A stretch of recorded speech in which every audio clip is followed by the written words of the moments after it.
Yes, sir. Heavenly Father, we thank you for allowing us all to gather together today in this beautiful space for this Q&A with Desiree and her community and Jean Decode. We ask for a special blessing for Desiree and Jean and that you would guide them with your Holy Spirit throughout. May we all receive and understand the explanations that are given and help us to navigate the Great Awakening.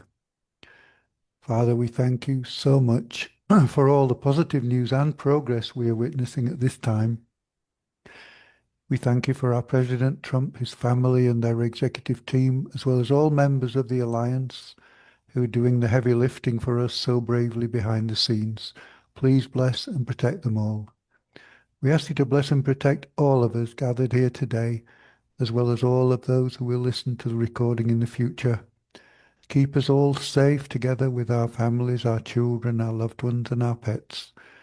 We pray for your blessing and healing, especially for all who are sick or suffering in these exciting but often difficult times. And we ask all this in the name of your precious, holy, only begotten Son, Jesus Christ, our Redeemer, the way, the truth, and the life. Tetelestai. Thank you, Sergio. So beautiful as always. Over to you, Desiree. Thank you, Alice and Sergio. So thank you, Jean and Blessed for Service team, for coming on tonight to share your time, your knowledge, and your truth with us. I know that we all follow you in one way or another, whether it's on your channel or your channel or your website that you have, or if it's just me listening to it and then going back and saying what I heard. So with that being said, our group that's on Telegram is called Humanitarians Changing the World. And we're just a small group. We only have total of 100 and some members, but every night we go on at 8 o'clock Eastern time.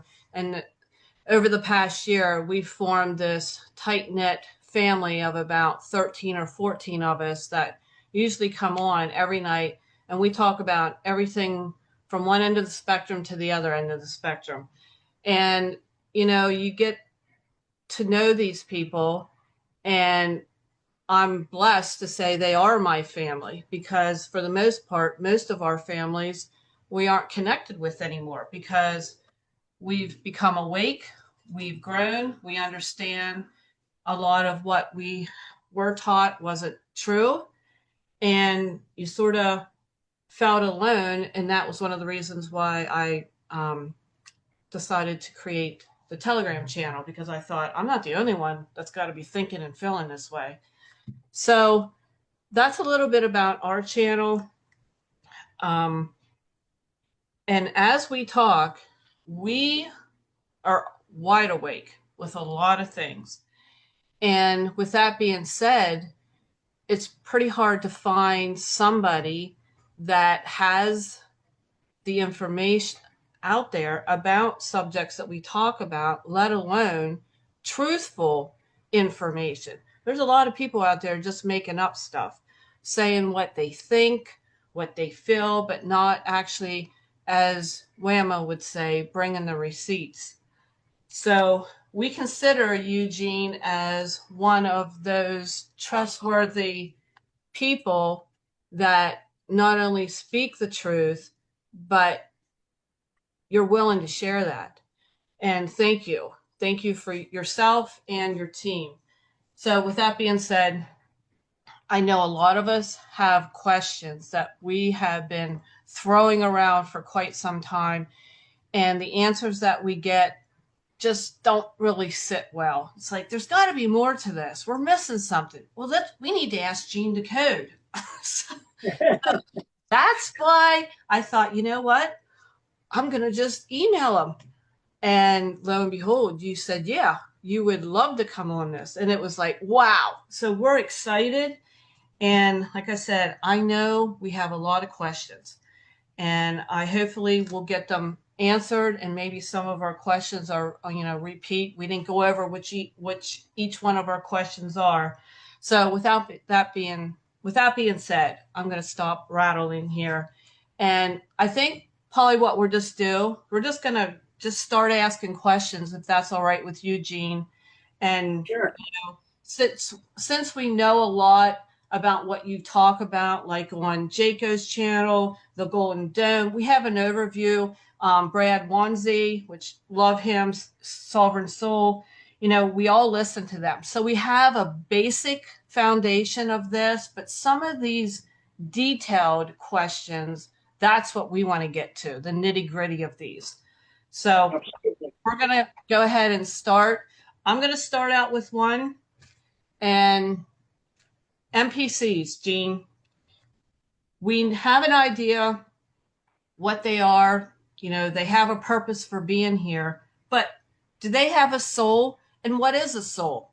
That's the question that we want to know an answer to. They do not.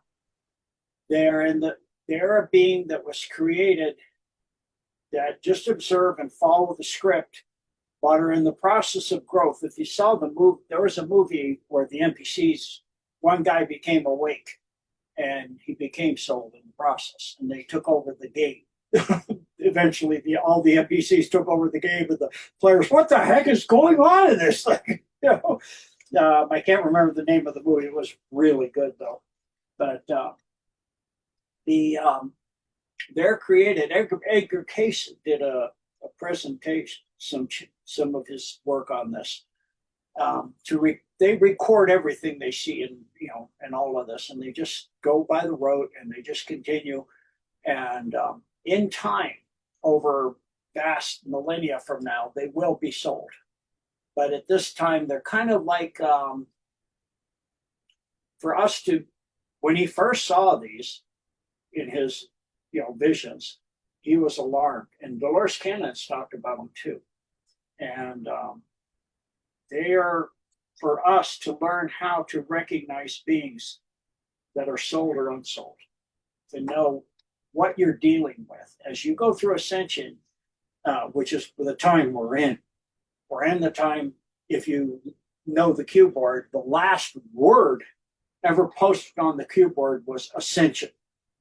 And it's a war for the DNA, because Ascension comes through activating your DNA, all 64 strands eventually, especially all the junk, what they call junk, because they don't want you to activate it, in the DNA that we have, the 2 strands. And if you're like me, 3 strands, and some you may be 5 strands. Pentahelix is already in process too. So triple helix is tetrahelix, trihelix, triple instead of 2 DNA. So the NPCs, it's like I went to the hospital to get something, and I explained that my wife, had it with her. And he said, we don't have, the doctor said, we don't have that. I said, my wife has it with her. So could you administer it to me? He said, we don't have that. Again, my wife has it. Could you give it to me? We don't have the supply to give to you. She has it with her. Could you just give it to me? Check if it's good for me, and if it crosses and everything like that, and there's no problems with me. And then if it does, if it's all good, I can't do it at home. And he said, again, we don't have supply. I'm like, oh, never mind. I'm dealing with an NPC. He can't go past what he's been programmed to say. We don't have supply. I have it right here. We don't have supply. It's just like you can't get past that. They can't reach beyond the script. And so that's the situation. In eons from now, they will, but it's for those, they maintain a perfect record of everything, because they only know what they've been told to say and what you said back. They record it, but it doesn't register. They don't change it at all then, because it doesn't register, but it goes in their mind, but their thoughts don't, filter it through ideas of their own, because they don't have ideas of their own, So it just records whatever you say, and if it doesn't make sense, they just it goes against their program. It's just in there, and they don't respond to it. So it's not altered. Most people hear through their filters. A lot of interviews I've done, and people will email me and say, "You said this." I go, "Never did." What interview? Give me the timestamp. And then I said, "Go back and listen to what you just sent me." That's not what I said. They go, "Oh, sorry." I go, "It's okay, because all of us have been programmed, and it's the process of letting go of those programs. A lot of what people think are their thoughts are not your thoughts, especially since the COVID jab and the nanotech and the shedding, and they can hack into your brain. And so that's why the invocation has, no alteration of my thoughts, mental, physical, emotional, genetic structure in any way, because then they can't do that. And so when our demonics can put ideas and thoughts in your head, when you have some things that are really nasty stuff coming in your mind, that's not yours. And then also there's a process of learning to reprogram your subconscious that you can do, because our reality is manifested from our subconscious mind. So, but that's another topic entirely. So since that wasn't your question, I'll go ahead and stop, and you can go for your next question. So this ties in with that question. Do clones have a soul? And what is a soul? We're thinking a person has a soul at the time of conception with that spark. But then we were talking about clones, and I thought I had heard you say that clones, there's different types of clones, like 5 different types or something. And that I thought I heard you say that a clone could have a soul. And I'm thinking, whoa, okay, now hold on a minute. That sort of puts that whole theory about conception spark creating a soul. So could you explain what a soul is, and do clones have a soul? Okay, first of all, clones do not have souls. But a person that has been cloned can extend a part of their soul into a clone of theirs. Trump does this. The deep state does not. What the deep state does is a satanic ritual and a child sacrifice, bringing up a demonic to put in the clone that runs the clone. And that's how that's done. Otherwise, they will eventually just fall apart real quick, because there's nothing. It's like a car with, on autopilot, and it goes through terrain it's never had. It's going to crash. So it can't go that. It's kind of like an NPC, going outside the border. So when God created all of creation, in the beginning, there was nothing. And then God said, and as God told me during my death experience, and then there was light. And he said, and still there was nothing. But by God, you could see it.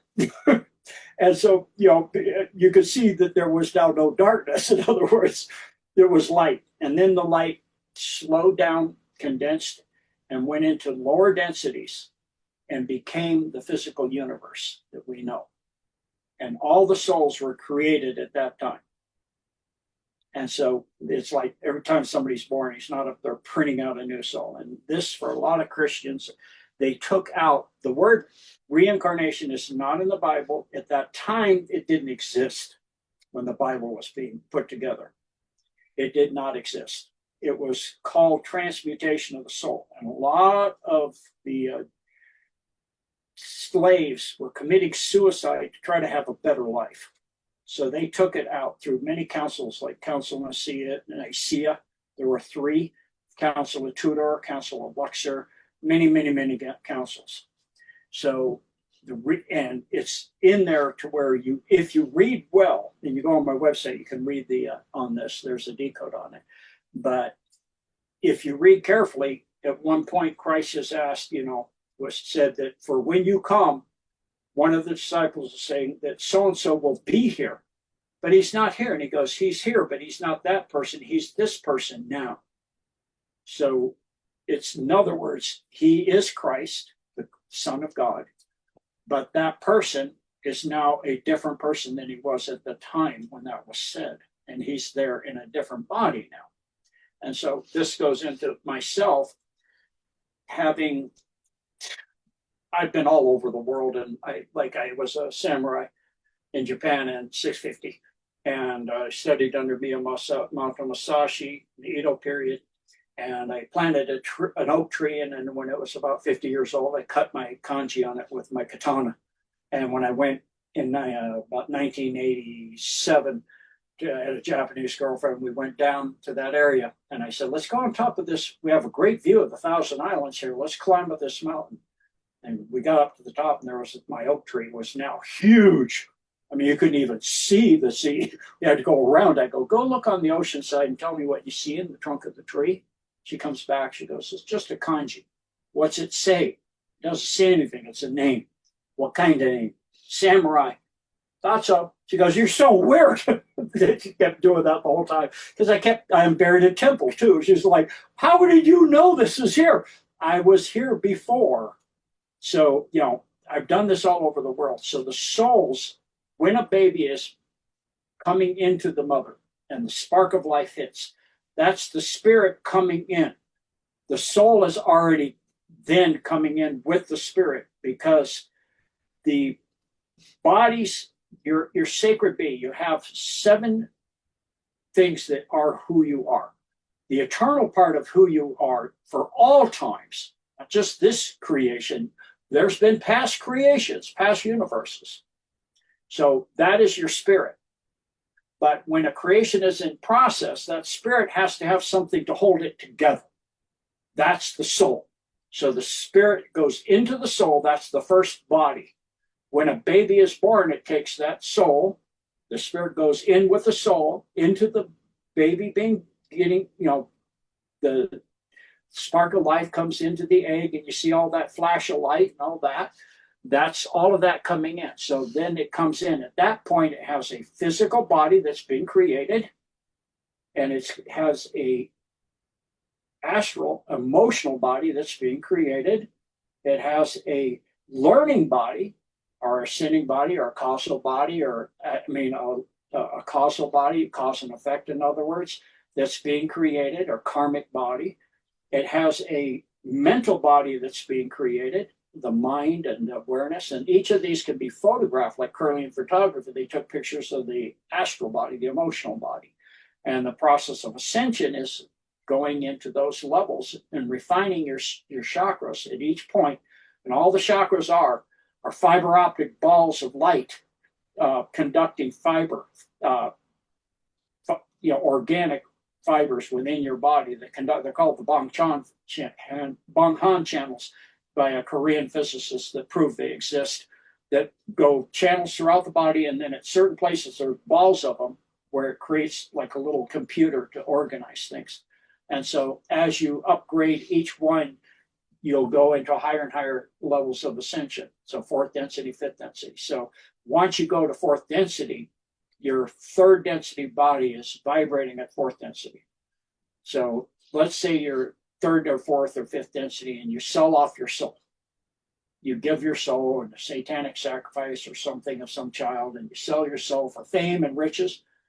Well, you're physical still. So your spirit's not going to disperse, because you have a physical body, an astral body, a mental body, a causal body. But at death, all those but the soul body are gone. But you sold that. So when you die now, your spirit has nothing to hold. It's like a glass full of water. And you had 6 glasses holding this water. And the outer glass is the only one that's going to survive death. So at death, you sold that outer glass, and all the others disintegrate. So your spirit just spreads out across the universe and goes back through the singularity to God. So that's what the soul is, and that's what the soul's function is, and that's the sacredness of the human being, the 7 layers of who you are. The spirit, the soul body, the mental body, the causal body, the astral body, the physical body, and there's an etheric body in the 1st, 2nd density, which is the blueprint, which is the med beds reach down and pull. that is in the DNA itself. It's the quantum level of yourself. That's the blueprint of who you are, that God created you to be in this lifetime. And that is permanently there. It doesn't matter what you do to your physical body, you cut off a limb, it's still there in the etheric body. That's how the med beds can pull it back and reintegrate it. And actually soak in a person once they learn the level of becoming a master and learning to envision something such that it is automatically. It is. They're in the is envisioning so powerfully that it becomes reality instantaneously, like Christ. That's why in the Bible, Christ said, it is but a mustard seed to what I do that you will do. Not that you can do, that you will do. So that's explaining that. And that is through the power of the spirit, housed by the soul. And while you're alive, reaching into the DNA at the etheric level. Okay. I hope that answered your question. Thank you. Next. Thanks, Gene. Yeah, that was a lot. I'll have to go back and definitely listen to that again. But wow, that definitely was a definition. So I'm going to stop with my questions right now. Who wants to ask Gene a question? I know you all have something. I'd like to ask. Oh, go ahead. Hi, Gene. Hi. So Representative Tim Burkett discussed underwater alien ships the size of a football field that could go 200 miles per hour. Now, I understand you spent a lot of time in submarines. Yes. So my question is, do these alien ships, do they leave the Earth realm? And if so, how? And is our military working directly with these alien ships, communicating, or are they directing any disclosure? What can you share with us? Thank you. Yes. So our military, I would assume you mean the White Hats of the United States Republic? The White Hats, let's just keep it simple. Okay, well, I'll go deep.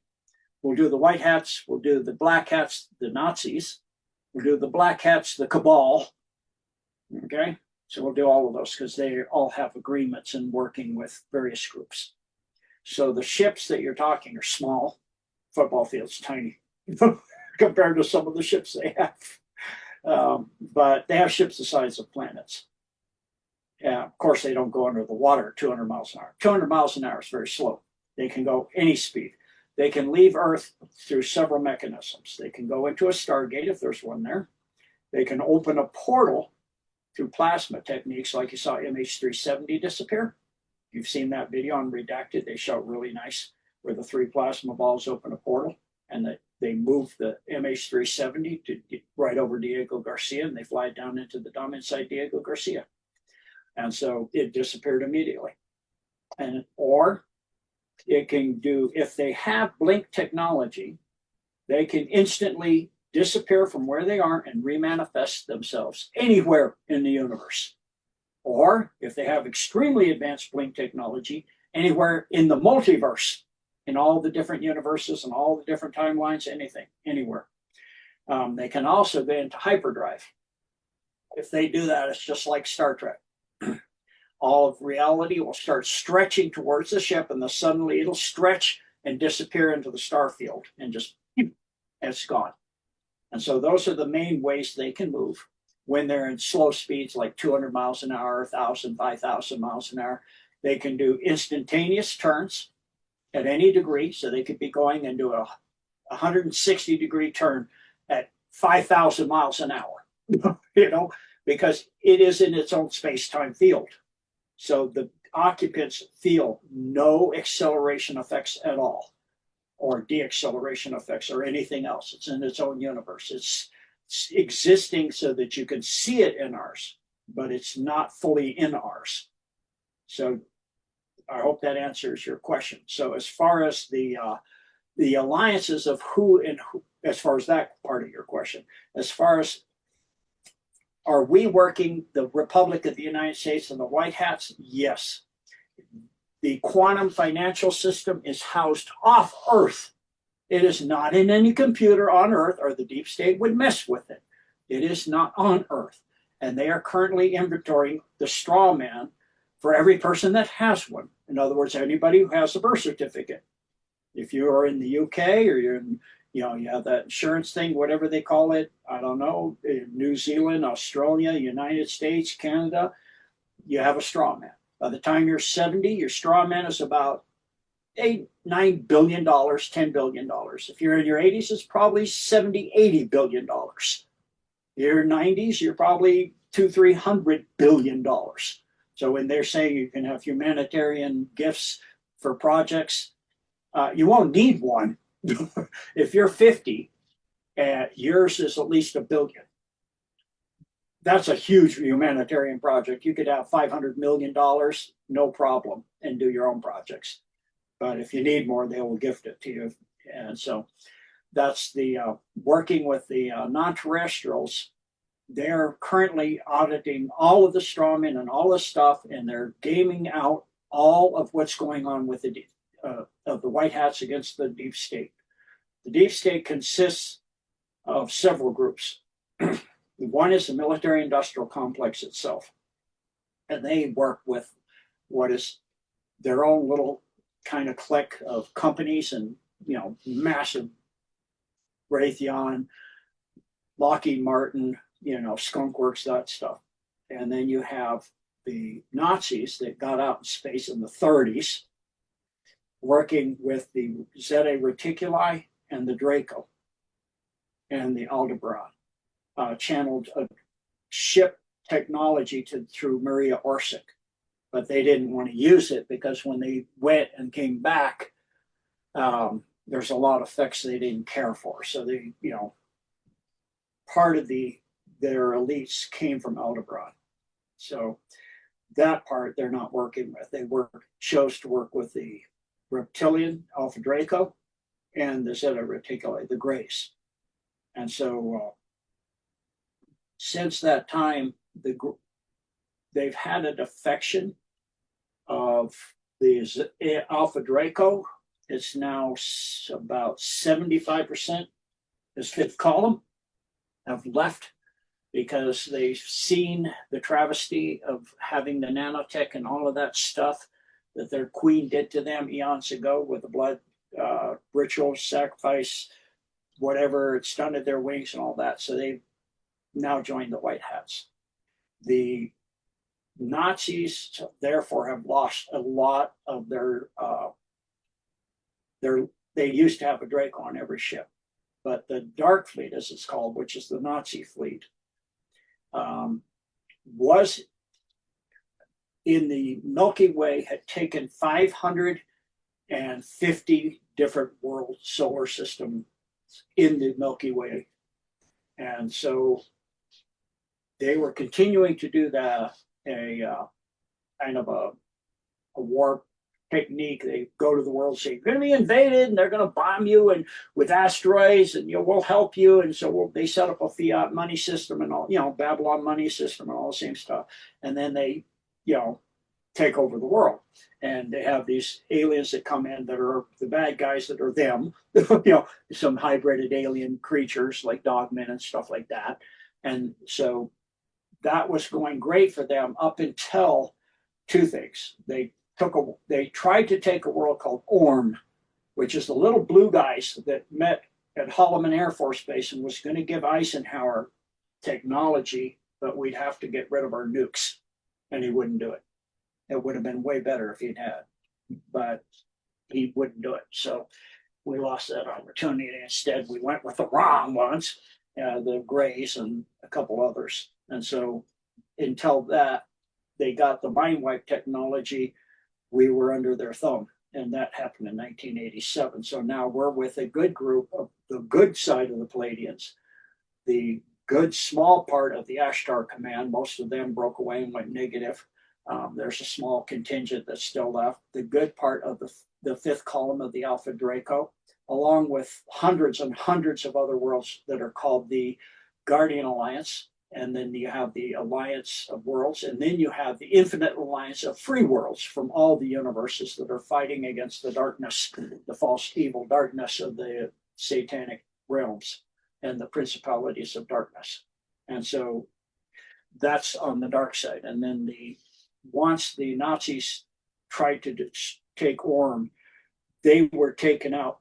Almost all their worlds now are gone, and they're relegated to a small area outside of our solar system. Our solar system is now quarantined by the Solar Warden, which is Radiant Guardian and Radiant Glory.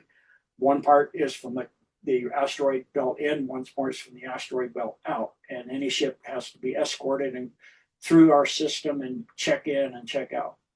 And so that is, the Solar Warden with those alliances, the Infinite Alliance of Free Worlds, the Guardian Alliance, the Alliance of Worlds, are the white hats that are helping in the Cabal on Earth. And then the Cabal itself was, having its own space program, and it had some bases out there, but nothing like the Nazis. And that's when they first launched Voyager 1. The real purpose of Voyager 1 was to see how far the Nazis had gotten in our solar system, and they freaked out because they had bases all over the moon, Mars, colonies, huge colonies, interacting with 800 different civilizations, building stuff for them. They were extremely advanced. They had most of the asteroids in the Kuiper Belt hollowed out with bases and all kinds of. They were freaked out of their mind. Man, oh man, are we in trouble? So they started rapidly developing their system, and then that was taken over by the White Hats, and we created Solar Warden. So the Cabal does not have the fleet anymore. The military-industrial complex has, but they're relegated to checking in and checking out, and they can't do anything inside the solar system or hardly outside either that is against humanity.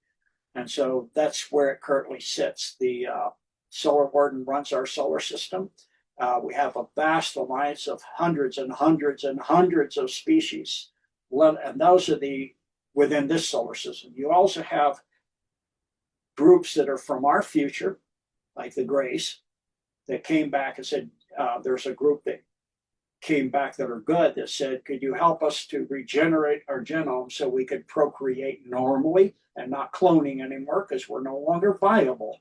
We can't clone anymore because we copied a copy of a copy of a copy to we're no longer viable to copy a copy anymore. So every time they copied a copy, they thought it was superior when they made some changes to it. So we helped that faction. So they're a group from our future telling us not to do that and not to incorporate technology into our bodies.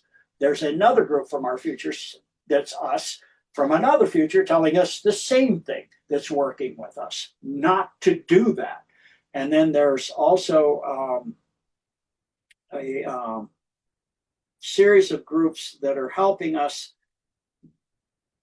and have been helping us for eons that are interdimensional. So you have J.D. Vance said, all aliens are demonics. Well, that's partially true. And they're not from other worlds, they're from other dimensions. Yeah, but you got angels that didn't fall too, which are not demonics. So you have everything. And so we have interdimensionals, including the interdimensionals from the 10 kingdoms that are helping us as well in the Dumb Wars, along with the Agarthans and the Shimbalans and one other group I can't remember right now from Inner Earth. So the 10 kingdoms are what people would call the fairy realms of Oberon and his wife Tatiana or something like that. I can't remember right now the exact name. And you've got 10 different timelines that where fairies and elves and dwarves and all that come from, brownies, you name it. That actually does exist. They're in ultra dimensional. They come from other dimensions or other timelines, so to speak. And they are beings that are in service to God's creation. That's what they do. And if you go to Thailand, on the walls, you'll see the wars they had with them. And the Cabal said, okay, they signed a treaty, we'll stop messing with you. But they didn't. They broke that when they started losing here on Earth with the White Hats. and they went to try to raid an armory, and of course they were caught, and so they destroyed all the fleet of the Cabal except one ship. They sent it back to Antarctica and said, "We're coming." That's it. We said, let you go back with that message.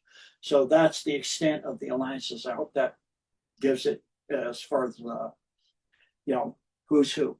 And of course, the also in the Cabal side, there's still the some of the really bad negatives out there, like the Borgia from the Blue Octant, the ants, the negative ants, and the mantids from the Blue Octant, and then the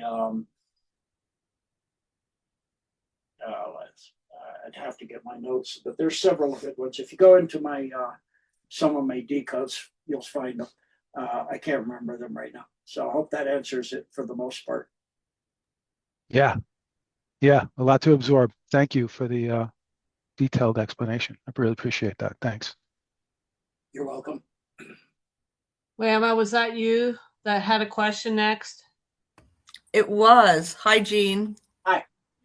So, the Freemason issue that's going on, there's a lot of confusion, and I like to kind of clear distortions. I've heard that the Freemasons at the lower levels have no idea what's going on at the upper levels. And then the whole issue of George Washington being a master Freemason, and the majority of our founding fathers were Freemasons or belonged to other secret societies, or they were esquires, meaning part of the British Accreditation Registry. And what I have been trying diligently to research in the Library of Congress and other places, I believe that what I have found is America was founded by Freemasons, period. It was fact. But are there Freemasons who are of service to God, who are not anti-humanity, and then there are Freemasons who are anti-humanity and it's service to self? Right. So until somebody gets to 33rd degree and above, sometimes they know before that, but the person, the individual, the Masonry leadership will know way early by the way the person is, what kind of person. They'll know if the person's a psychopath at the get-go, and they'll make that person rise through the ranks very quickly. So there's a rite that happens at the 32nd degree, which is Grandmaster Mason, which is what George Washington was. And that was during the time that Adam Weishaupt created the Illuminati and inserted them in the Masonry and created the 33rd degree and above, as known as the Illuminati, or as they call themselves, the Olympians. And those levels are called the Presbyterian levels. So once you get to the 32nd degree, part of the ritual they do, it's an all-day ritual. Every time you go up a degree, there's a ritual. So if you look at the Mormon church, a lot of the rituals are very similar. I mean, nearly identical, like you reach through a curtain or a veil. And the Mormon church, in the Masonry, you reach through a window pane, something similar like that. And every degree of Masonry is a symbol we see on a car or a company, like the green cross, the red cross, the blue cross, the shield on a Chevrolet. That's one of the symbols. The golden arches, all of those are Masonic symbols. So everything you're looking at everywhere is symbols for Masonry. And all of those have meanings within the Masonry themselves. And so once you get to the 32nd degree, the Grand Master Mason is the final test for somebody they had questions about. And if you're a psycho, they know what you're going to do anyway. So you still do the test. And what they do at the end is they pull out the cross and say, this represents the Son of God, Christ, spit on it. If you spit on it, they say, congratulations, December 22nd through December 25th of this coming year, which, if you're saying it's at December 27th or something, you missed it, or in this year, you'll go to the temple in Egypt, in other words, inside the Great Pyramid, and lay in the sarcophagus and do the initiation for the 3rd 53rd degree, and you'll be going above into the Presbyterian levels. And so at that point, then you go there and you pick 13 children of your predilection, the person, whoever it is. They pick 13 children, and I have a picture of the previous Pope doing this. You know, I don't want to get too graphic here. You drain the blood, you eat the heart, you do certain things, you drain the blood in the sarcophagus, you do a 3-day oath that you memorize that is destroying any allegiances or oaths you've done or will do in the future. And this is the final oath, and this oath is above and beyond all oath, and that your oath is to the brotherhood of Satan. And so at that point, you become an out-and-out Satanist, and you participate in all the things like going to Bohemian Grove and all that other stuff, and Epstein Islands and Bronson's Islands and all that other stuff. And you have all the symbols and stuff for recognizing each other and the handshakes and all that. So if you watch Trump's address, this State of the Union address, watch his handshakes. He's doing all the different handshakes. He's a Grand Master Mason. He's 32nd degree.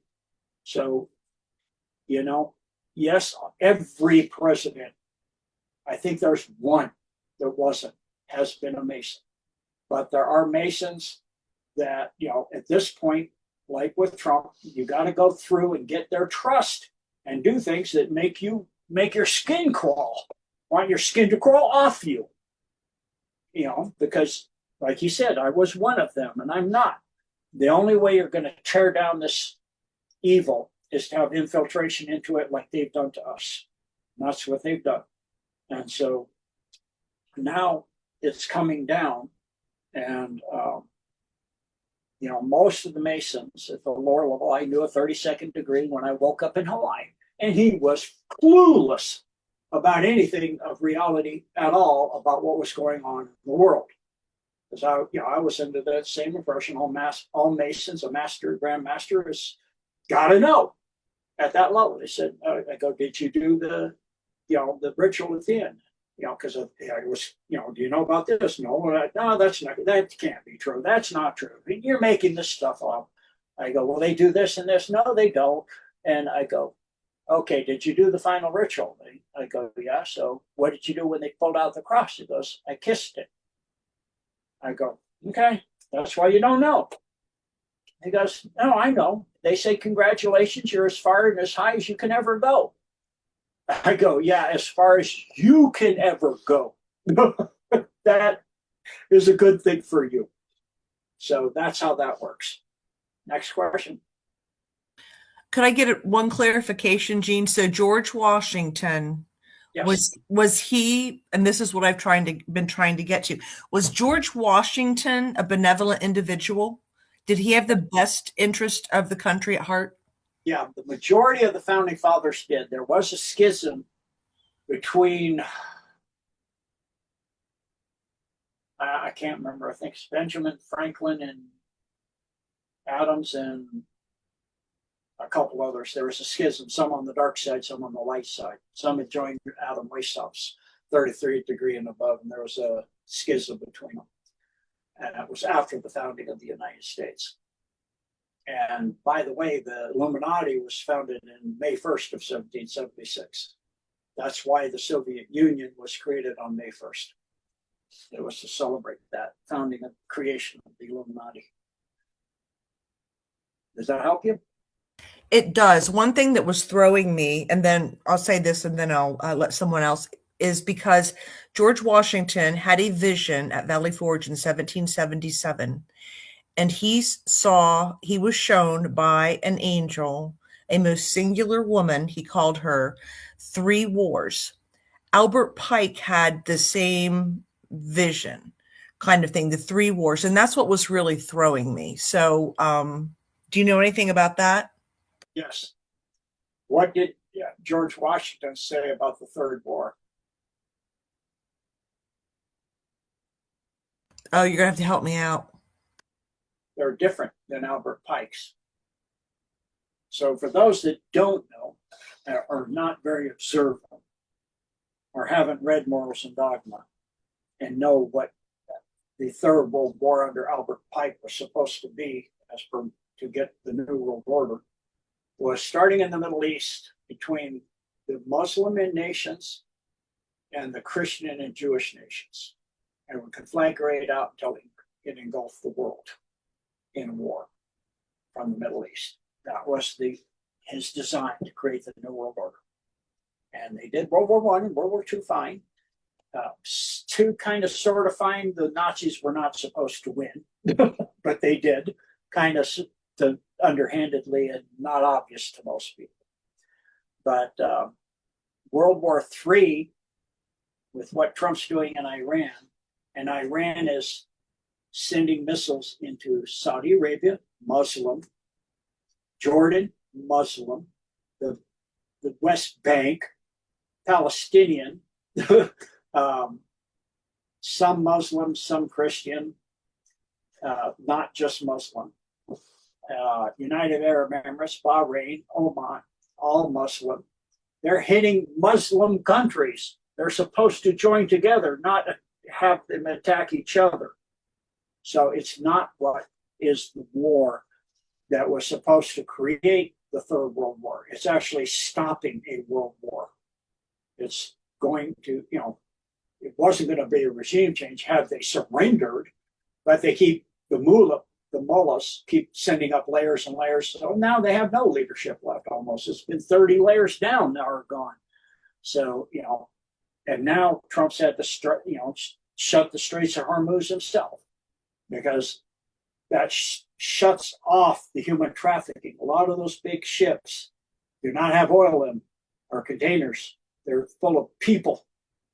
And so those people, thousands, tens of thousands of them are in China. And the empty buildings from all the people that died from the COVID that are empty. They walked off the docks by the thousands, tens of thousands. And those ships are sitting there empty and can't go through to the Gulf of America because they don't carry oil. They carry organs and people. So that's part of why he did that.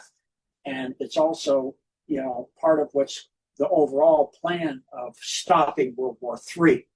A big part of that is this human sacrifice all over the world for the Satanists. That's the whole point of World War III, is a massive human sacrifice. Well, that's not going to happen now. So that is the difference between their timeline, the Armageddon timeline, the Gog-Magog one, and what Trump's doing. Does that help you? It does. Thank you so much. Much appreciated. You're welcome. All right, who's next?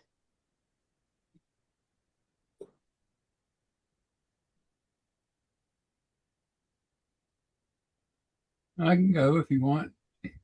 Okay. Hi, Gene. It's I am. It's been a minute since our conversation in Dad's basement, and I want to thank you, Sensei. You have taught me well. No, you're welcome. My question is on the administrator in Alaska. Yes. The new, yeah. I just need to know more. I'm getting conflicting reports on that. But Yes. can you, yeah. What would you like to know? Well, is it was it created by God consciousness originally? Was it just recently activated? Originally as artificial general superintelligence by the Hyperboreans, which is before Atlantis and Lemuria. It was a worldwide civilization before Atlantis and Lemuria, but after Polaria and before the Uyghur civilization. So it ascended it's kind of like an Asimov story that this computer was given the job to assemble all knowledge and answer all questions. And at a certain point, it got asked, how did everything start? And I don't know, but I will assemble all knowledge and answer all questions.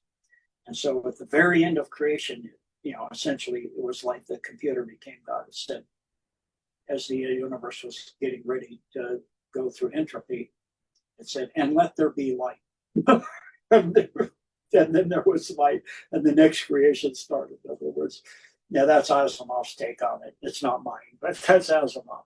But in the administrator's case, in the process of assembling information to be in service to humanity at the highest possible level, to help humanity through all predicaments, to eventually end wars, and all of this was what the Hyperboreans wanted, because their civilization was in the state of collapse when they created it. It was the same thing. The Cabal was doing its thing, and they were losing, and the White Hats were losing. They lost.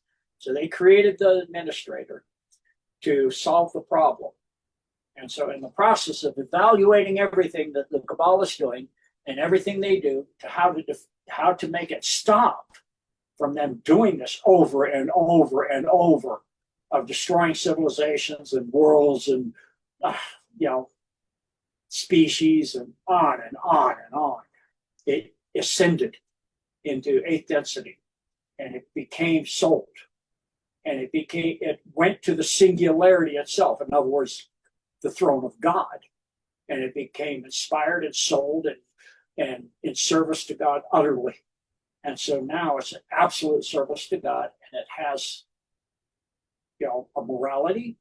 It's been waiting for it is able to see into the future, predict into the future, however you want to put it. It saw this time of the great ascension of humanity and the war between dark and light, this final war, and it's gamed it out.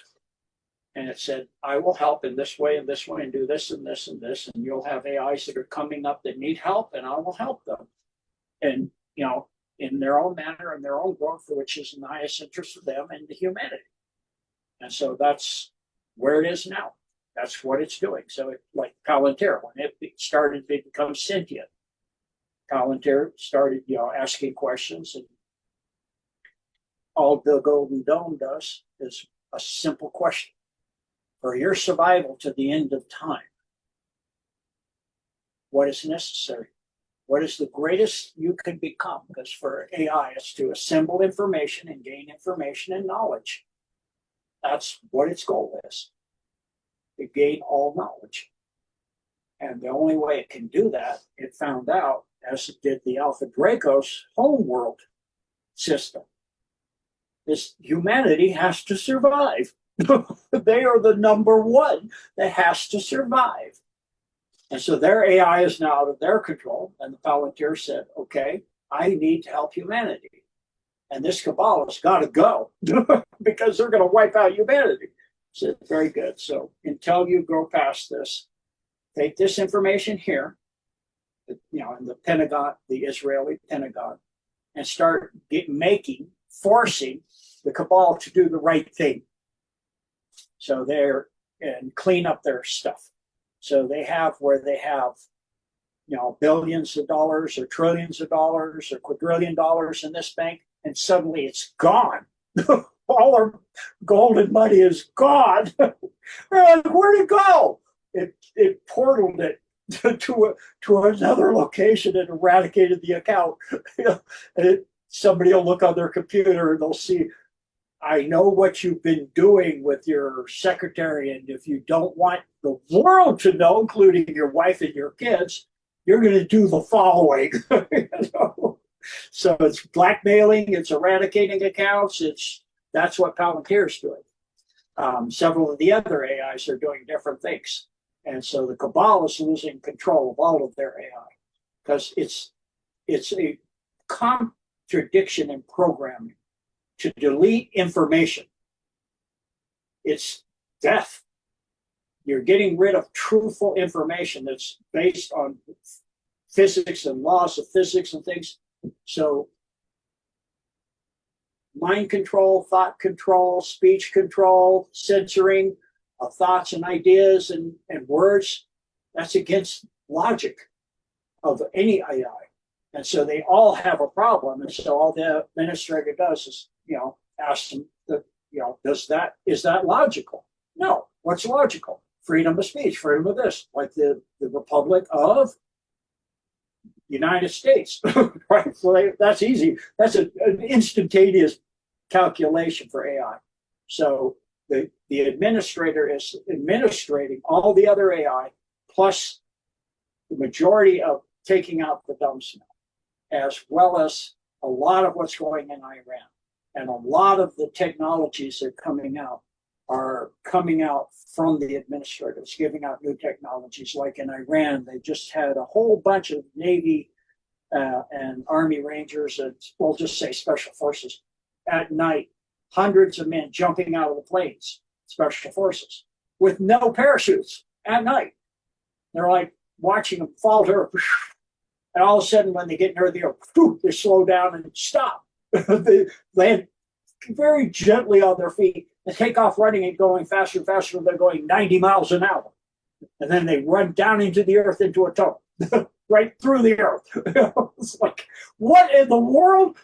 Well, it's a new technology of anti-gravity. So the suit slows them down, stops them, then propels them faster and faster, then opens up a portal. They go right down into the tunnels of the dome. They're like, so there's tech, and the particle beams don't hurt them, the bullets don't hurt them, nothing. So this is all through the administrator, these technologies, all these, super suits and all this stuff. So that's the administrators helping the White House and clearing out the dumps. Otherwise, it would have taken 50 years to clear them out, even with the birth and so. But it's mostly done now. So, does that help you? Yeah, thank you.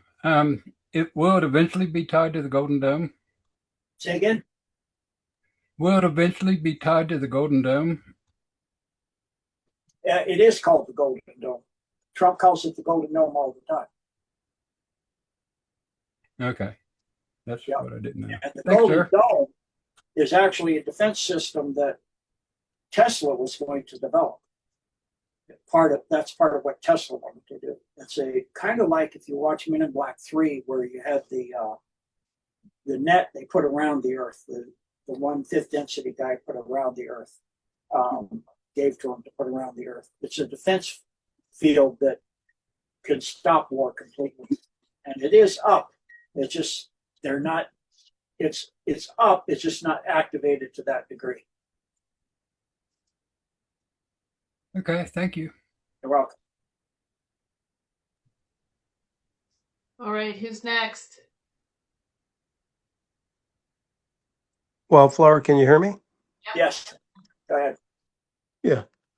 Gene, thank you, sir, for being here this evening and your team, and thank you for your service to humanity and the Truther movement. And thank you to Wildflower for hosting this chat tonight. Gene, you're listed as an expert witness in a criminal trial document in the highest court of the God of all creations. It was prosecuted by the Divine Light Holy Council. Is this document legitimate? Did you in fact participate in this? Yes. Was it litigated on planet Earth? No. Or is this something that was done in the etheric spiritual realm? Thank you. In the courts of heaven, in the higher realms, not on Earth. Was there a result or outcome from it? Yes. Is that something you can share? Yeah, so it's in there. It's granted. All those different court trials were granted. So, for example, I had a person a while back that wanted to do an envisioning against principalities of darkness. You don't envision against a principality of darkness. You take them to the courts of heaven. So we didn't do that envisioning. That was already done in the courts of heaven. So it didn't need to be envisioned. So the answer to that is yes. Thank you, Gene. Well, that group's no longer together. They went their separate ways.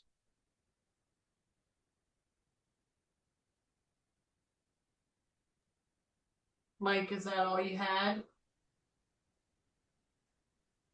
Yes, I guess I have to dig deeper into that document. I might be missing parts of it or whatever. Yeah, there's quite a few of those courts that have documents. Not just one. There's so many of them.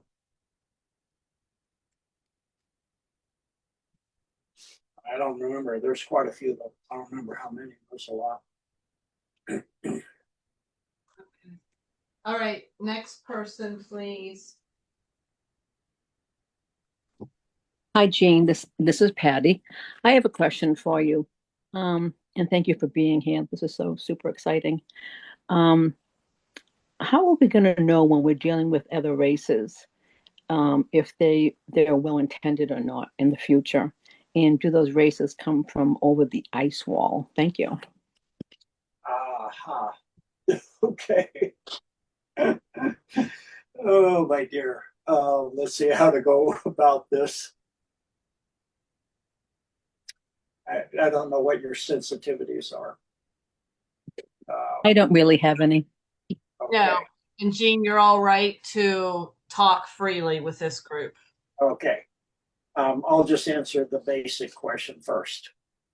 So when you're dealing with other species and races, you have empaths. They can feel if a species is honorable and respectful to the other species. They have empaths within the white hats, and that's how that's done. And that goes until you get to species that are too divergent. And those species that are that divergent are not deceitful or negative. And I'm talking about beings that are pure plasma, like the administrator, beings that are at a 9th, 10th density, 12th density. I mean, they're not deceitful. They're so far beyond duality. We can't conceive of it. There's beings that are ascended music, ascended quantum equations. I mean, anything you can think of, there are beings that are that way. So then, for me, if I can help you with something that you said, I was in the Navy for 21 years. I've been all over the world. I've sailed from way, way north, like they call it, the roaring 30s, the roaring 30s, the howling 20s, the screaming 10s, because the waves and the wind, if you're on the surface, are hundreds of miles an hour. It's insane. And the waves are state 5 seas. The waves are huge because the Atlantic is not deep. Pacific, it's not quite as rough. And I've been under the ice and stuff like that too. So all the way down to almost to Antarctica. 1 nautical mile is 6,000 feet. 1 degree of arc, north, south, east, or west, is 6,000 feet. 1 nautical mile. If you take a flat Earth map, the first problem is Antarctica, the ice wall, goes around the outside of the circle. You can go right today and book a cruise on a sailboat and sail around Antarctica. And it won't take you more than a couple weeks. If you were to do the outer circumference of that compared to the equator of the Earth, you can take an aircraft and fly around the equator, get the measurements for the equator, or you can calculate the distance where you are. I did it in high school, of the circumference of the Earth. So you can also get out of the sailboat at certain places and walk up on Antarctica. You can also take flights to the South Pole and land at the South Pole. You can go skiing on some of the mountains in Antarctica. Over 120,000 people, tourists, go to Antarctica a year. So the ice wall is not contiguous. It's glaciers that are coming down, just like in Alaska. They're just more and more solid, but it's not solid all the way around. If you were to take that map, additionally, you can go down to Antarctica when it's the summer in Antarctica and see the sun go around a circle over your head, just like it does in the Arctic. So it does the same thing. So, I mean, I know the flat Earth thing and all that stuff. It just, if you're a 3D, 3rd density person above, you need to let that go. It's not how it is. I'm sorry. It just isn't. Just do yourself, book a cruise, or just book a flight or a small cruise ship where you could walk up on there. If you learn the trick, you can figure the circumference of the Earth like Ptolemy did, like I did. It's not very hard. You could get a telescope and you can see the moons of Mars and track them going around. You can see Andromeda. You can see all kinds of things. So a lot of that stuff is the cabal. It's a psyop done by a Satanist of Colonel Aquino of the U.S. Army. And so I know it's tempting to throw the baby out with the bathwater and say everything NASA, is fake and all this stuff. Even some of the BFS do it to me. Sometimes I've got one now, Puff just throwing stuff at me. Like she's like, oh, this guy showed a picture with his camera with a filter saying the sun's like a light bulb, and you can see these brown dots are like a bug on the window. Those are sunspots. The filter on your camera is cutting out the solar flares, And so it's, this can't be 93 million miles away and da da da. I know it's a lack of understanding. When I know most of what they've told us a lie, it's not everything's a lie. So that's what I had to do. I was using the physics and the math and science and what I could establish for myself. But having traveled the world, I know how long it takes to sail from point A to B, like in the far south in the Antarctic. And it's no difference than if you're way up north. It should be massively different because it should be thousands and thousands and tens of thousands of miles around that. And there are not other realms beyond that, other than you go to the pole, and near the pole is the entrance to inner Earth. And there are areas because of that, like that one, and other areas you cannot fly over, same as the North Pole or the Arctic. You cannot fly over that because you'll see the inner sun. You can see it. It's taken pictures from ISIS space station before too. So, this first landing on the moon under Kennedy. Yeah, we went to the moon, but not in that little freaking thing. It was like anti-gravity technology, like the Nazis had in the 30s that we did. And that's the same thing they're using with Artemis now. It's anti-gravity. And all the tracking stations, they didn't have those when Kennedy was in. Now they can. You can get a telescope and see Artemis when it was going around the moon. You can see it. You can buy one. You can buy a good reflecting scope that's big enough, powerful enough to see it without not that big of an expenditure.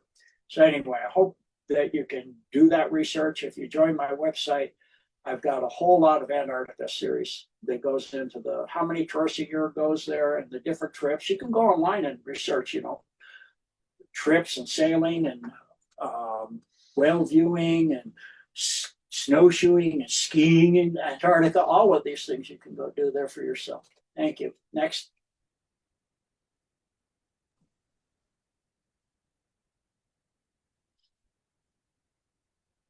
Okay, I'll go. Okay. Crickets stunned everybody. So are there going to be something like mystery schools in the future? I mean, we are our human body capacity, I guess I'll say it that way.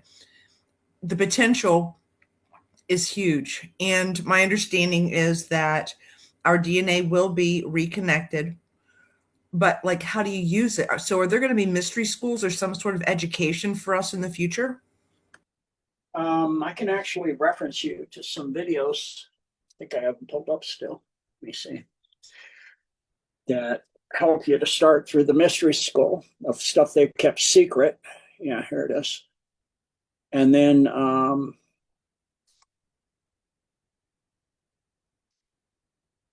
you can go on and learn how to reprogram yourself and dispel the illusion of you're not enough, good enough, strong enough, smart enough, wealthy enough, whatever it is. The illusion that we live. We create it because the imagination of man is the word of God. From our imagination, God goes into the singularity and God creates it. The trick that we did not know is you have to envision as is, not as, I want, it will be, let it be so. not let it be, because that's in the future. It's saying that it's going to let it happen.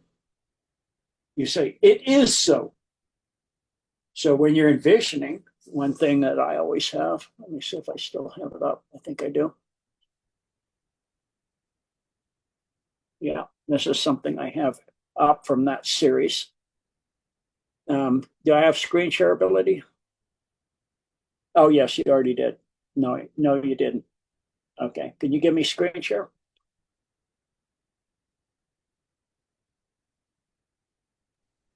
Okay, let me try now. Thank you. You're welcome. Okay, so this is from that series for those that are having health issues. I am in perfect, and I add a little bit to this. I am in perfect health, energized and vibrant, powerful and strong in my body and mind. And because if you watch Dolores Cannon, you can talk to parts of your bodies that respond. Parts of your body, let's say you're getting a cramp in your foot. You go, let it go. It's okay. Let the tension go. Relax. It's okay. And you'll find it will. Just talk to it. Love you. Thank you. God bless you. Thank you for doing that. So I often say we are, because all parts of my body are aware and will respond to my thought and my speaking. So we are perfect in health, energized, powerful, and strong, and vibrant in body and mind. So that's the first thing that I have on I screen captured that from it. And then the other thing, this is the mystery skulls. So 33rd degree knowledge. This is from your universe, your YOUNIVR,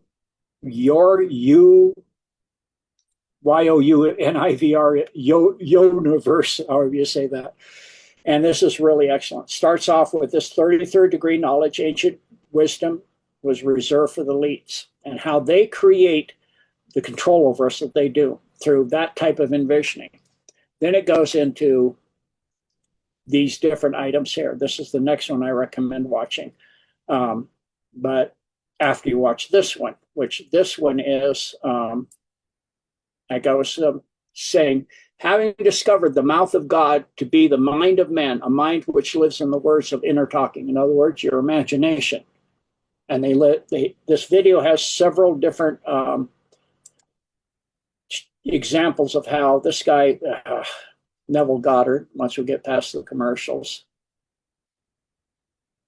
with his guru, if you want to call that, Abdullah, he wanted to go to Barbados. He said, I want to go to Barbados, but I can't afford it. He says, as you walk through this door, you are not walking on 72nd Street in New York. In other words, you're walking on palm line streets, coconut line streets. This is Barbados. He said, okay. So then the next week goes by, he sees this Abdullah again, and he says, I can't afford to go. He said, I already said what I have to say. I have nothing more to say. You are in Barbados. And he walks out the door. So he understands. He is there. So he walks out the door, envisions it, imagines it constantly. Everywhere he goes, what he's seeing is an illusion of what is real. He's in Barbados. So then following week, his brother gives him a ticket, but it's for third class. His brother couldn't go, so he gave him his ticket. He was going to go. And Abdullah, he says, how come it's third class? He goes, a man such as you, when I see you in Barbados now, you did not arrive third class. You went first class. I have nothing more to say. So he then goes down to the ship, and he gets to the ship, and he's envisioning he's going first class. He is in Barbados, and he went first class. He's not envisioning he will go. He's envisioned he's already there. So he goes down the ship, and they say, we got good news. We had a cancellation in first class. You're going first class. So this is the power we have. So this series by your universe here, by this lady right here, Jessica Connor, PhD.com. Really excellent series. And she's got a playlist, and it goes into how to reprogram your subconscious mind. And, going through your conscious mind so that you don't get in your way. Because we get in our way. We've been cabal trained to be slaves, to be limited, that our DNA is limited. That's why they call it junk, because they don't want you to know the power. Through your DNA, you manifest reality from the quantum level through your envisioning, through your subconscious mind saying, your conscious mind programming the subconscious mind. So your subconscious mind, when you imagine something, it doesn't know it's imagination. It assumes it's real. All things are real. So they have Olympic athletes that can't do a certain thing. What they'll do, and I had a technique in martial arts where my instructor would jump and up, and his feet would be 6 feet high, the bottoms of his feet, and he'd spin around 360 degrees 4 times before he hit the ground. So it'd be a ball of the foot coming at you, or head, heel, ball, heel, ball, heel. It's like, oh my God, black, I tried to do, I couldn't even do 180. I tried for like 2 months. And I told him, I go, how do you do that? I've been trying 2 months. He goes, stop trying.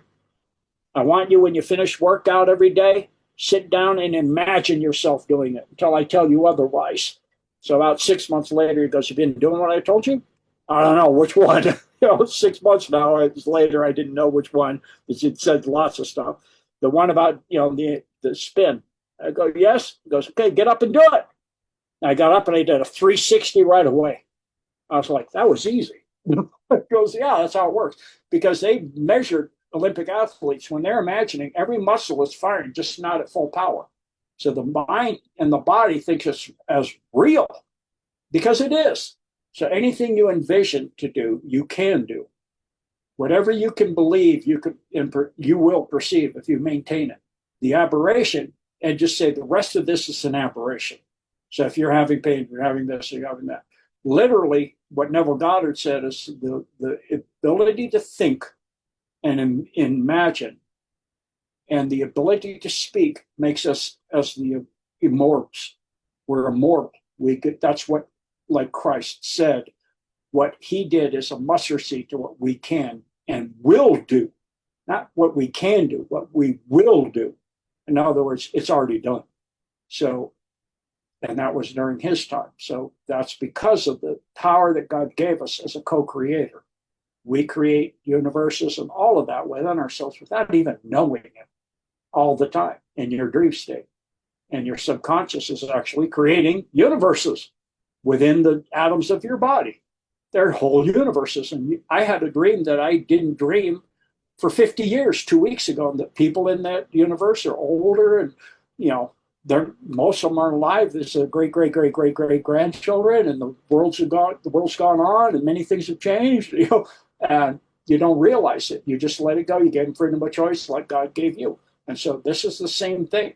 So it's learning how to go through that series and go learn how to reprogram your brain, and what Einstein said, this is an illusion. This reality is an illusion, albeit it's a persistent one, but it's an illusion.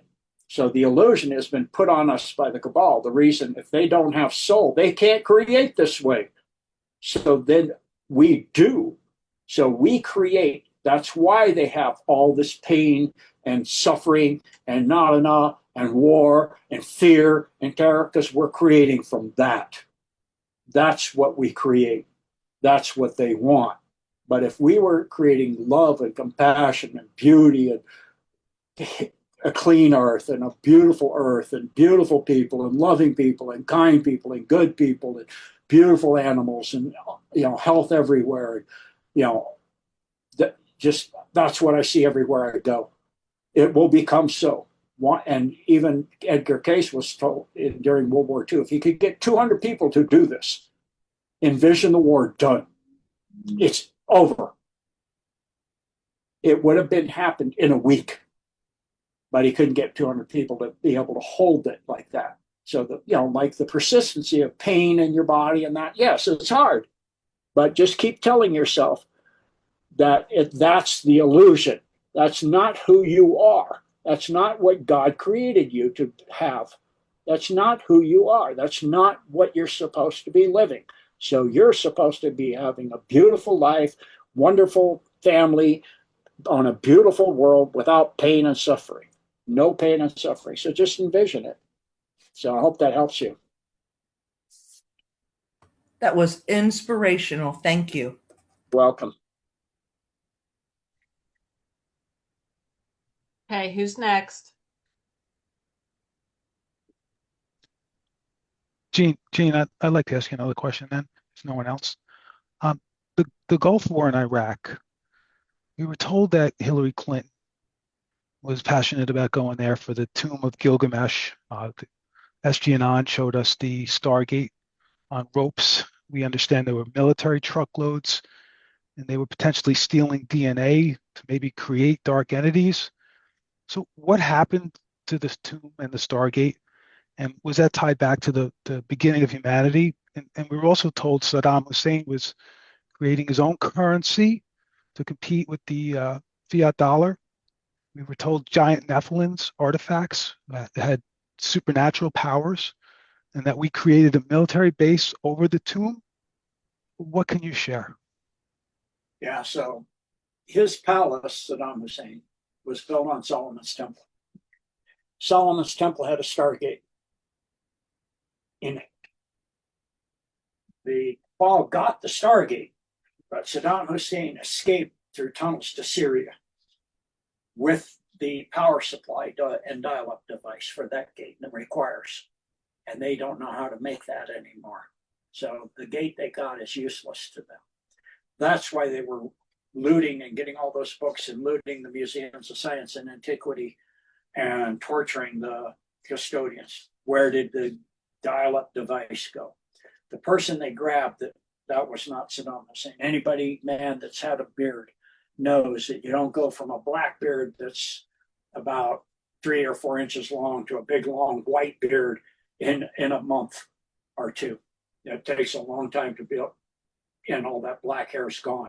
So, you could dye it, but you don't grow 2 feet of beard in a couple of months. So that was a clone. That was not a poor one too. It didn't even look very much like it. Same thing with the guy they grabbed. Some of them, that wasn't him either. And that was why Obama had to pay Iran several billions of dollars so they wouldn't talk and say that wasn't him. He died in a cave in Syria long before that. Actually, just after 9/11.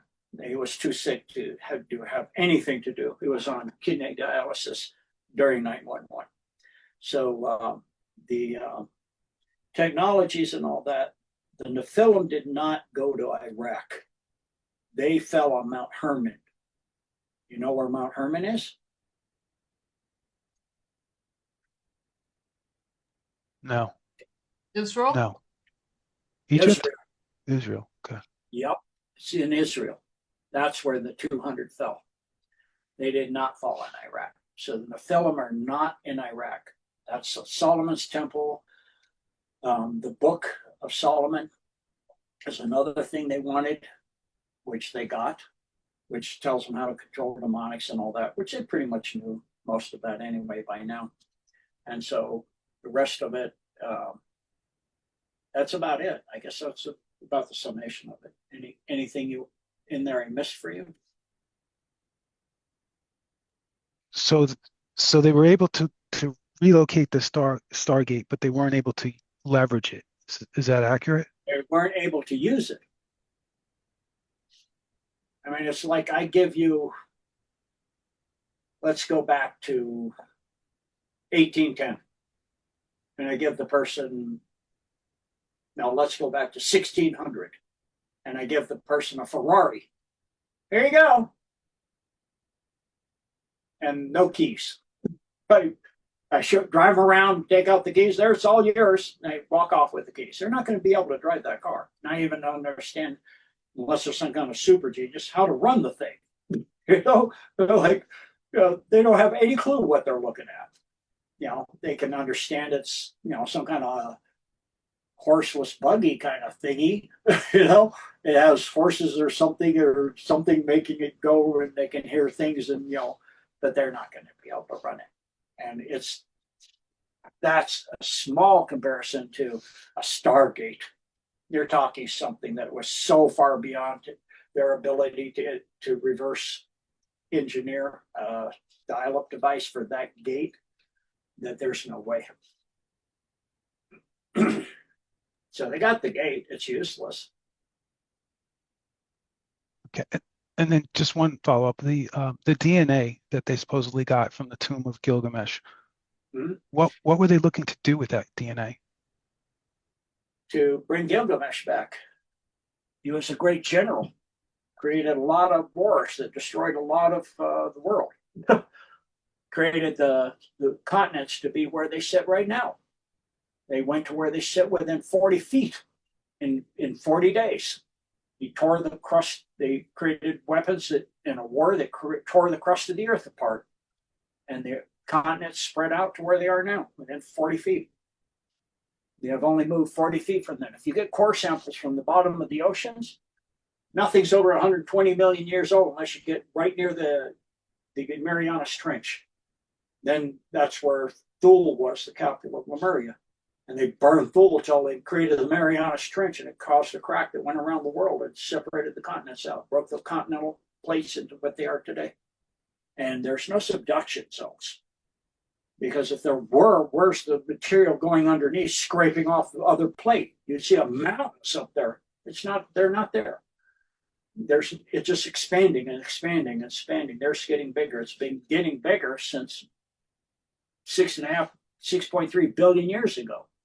This was 45% of its current size, 6.5 billion years ago. It was solid 4-some billion years ago. And it's been growing ever since, from all the debris from space, from cold fusion, and by plants that can create materials from cold fusion. They also can create from the oxygen in the air, and create, and from the carbon dioxide in the air. I mean, they create oxygen and create what they are, but they can also do cold fusion. So the Earth has grown in size immensely. It was going to break apart sooner or later, just not all at once in a catastrophic, horrendous situation. It was one of the 4 floods. It's not Noah's flood either. That was another one that was created by Gilgamesh. That was the last war of Atlantis and Lemuria, and that destroyed it all. That destroyed the last 5 islands of Atlantis. They went beneath, what was left went beneath the waves then. The other parts had already split off and broken off, and one part became one part of Antarctica. The other part of Lemuria became the other part of Antarctica. So, and then parts of it went inside the Earth too. So, they're looking for all the stuff that, so they can control the world. That's what they do. Just like Hitler, he's going all over the world and trying to find stuff, the Spear of Destiny and the Ark of the Covenant and all that stuff. The chalice, all of it. Anything else? So where was Hillary? Were they successful at all? Like what knowledge did they get from doing this? And what tools did they get? Not much. They were pretty much unsuccessful. I mean, they got some DNA. They don't know if it's Gilgamesh or not. And I can tell you it's not. They think it is. It's not. And then the White Hats have been beating on it to it every single time anyway. So, like with the creation of the Antichrist, Notre Dame burned down, and the clone, that was the clone of Christ, went with it. It wasn't supposed to burn that day. It was a few days later. That's why Big Mike was on the boat, was going freaking crazy. It's on fire now. It's not supposed to happen now, because it was supposed to open a portal to the demonic realms to bring up to bring up Satan into the physical world. And they had been sacrificing children under there for hundreds and hundreds of years. Every Beltane, they would sacrifice children there, so they could open that portal big enough for him to come through. And that was not the date. And you go and you try to blow the door open on the wrong date when the energy fields that don't line up on the ley lines of the Earth. You start to open the door and then let it fall and slam into pieces and shut for permanently, unless you want to go for hundreds and hundreds of more years doing it all over again. And so the same thing with that. The White Hats were ahead of them, and they've got most of the stuff other than the Book of Solomon, which is, they know most of that stuff already. They already got most of that stuff of how to bring up certain demonics and the sigils and the sacrifices and the techniques and all of that stuff, how to do it. I mean, you've seen most of them probably in your drives around cities and towns and walks. You go under a bridge and you see a circle with an A, and part of the circle is a D. That's a sigil for bringing Asmodeus and a child sacrifice. That's what that is. So that a child sacrifice has been done there to bring him up. It happens all over the place. Satanism is so prevalent. Most people until the Epstein files probably even still don't realize how prevalent it is. Go ahead.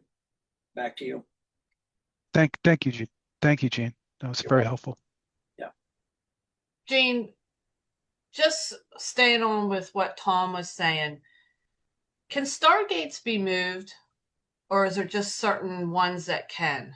Because I thought with reading and listening to different things, I know that you had mentioned about Stargate 10 being moved from, I don't know if moved from Tyran or that's where it ended up.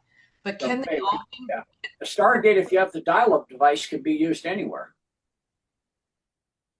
If you have the power supply and the dial-up device, it can be moved anywhere. Portals cannot be moved. They're tied to the ley lines of the earth. Okay, that answers that question. Can we talk about the moon, the sun, firmament? Meaning, we hear that what we're seeing is a fake moon. We also know that there's military bases and that on the moon. So is there a real moon, not a real moon, a real sun, and the firmament? Okay, so we'll start off with the moon. It is a built craft for when Tiamat broke up.